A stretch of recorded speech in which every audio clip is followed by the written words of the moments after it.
बाद बड़ी खबर के साथ दिल्ली शराब घोटाले से संबंधित ये खबर जिसमें के कविता को बड़ा झटका लगा है। के कविता की अंतरिम जमानत अर्जी खारिज कर दी गई है। राउज एवेन्यू कोर्ट में अर्जी लगाई गई थी और इस बीच इस अर्जी को खारिज कर दिया गया है। तो एक और बड़ा झटका फिलहाल के कविता को लगा है। मुसीबतें के कविता की खत्म होती हुई नजर नहीं आ रही हैं। शराब घोटाले के मामले में के कविता की गिरफ्तारी की जाती है। ईडी के रडार पर के कविता रहती हैं।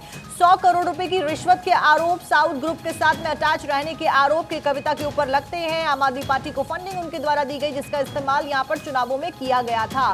फिलहाल यहां पर राउज एवेन्यू कोर्ट से अर्जी खारिज हो गई। सुमित ज्यादा जानकारी के साथ हमारे संवाददाता जुड़ रहे हैं। सुमित, क्या कुछ अपडेट फिलहाल आगे क्या कुछ कोर्ट के द्वारा किया जाएगा और के कविता की मुश्किलें फिलहाल खत्म होती हुई नजर नहीं आ रही है?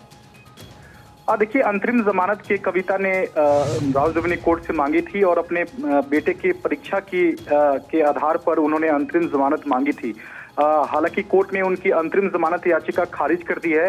आपको याद होगा कि इस पूरे मामले पर जब सुनवाई हुई थी तो ईडी ने अंतरिम जमानत का विरोध किया था। ईडी का कहना था कि जो जांच है वो इस वक्त अहम मोड़ पर है। अगर ऐसे में के कविता को जमानत दी जाएगी तो जांच को प्रभावित के कविता कर सकती हैं, क्योंकि के कविता जो हैं वो प्रभावशाली व्यक्तित्व हैं, राजनेता हैं। ऐसे में उन्हें जेल से अगर वो बाहर आती हैं तो कहीं ना कहीं जमानत प्रभावित हो सकती है। और इस पूरे मामले में केस भी टेम्पर सबूतों को टेम्पर किया जा सकता है के कविता की ओर से। तो कहीं ना कहीं कोर्ट ने ईडी की दलीलों को माना है और के कविता की अंतरिम जमानत जो है वो खारिज कर दी है। आगे अब नियमित जमानत पर 20 अप्रैल को 10:30 बजे सुनवाई होगी। वहां कोर्ट देखेगा कि क्या के कविता को अंतरिम जमानत दी जानी चाहिए या नहीं।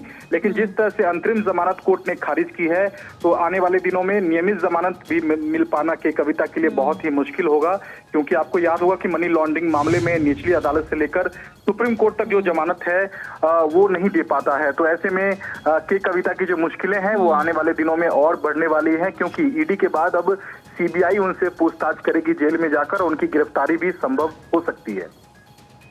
ठीक है सुमित, आप बने रहिए हमारे साथ लगातार इस बड़ी खबर के ऊपर पल पल की अपडेट दर्शकों तक पहुंचा रहे हैं।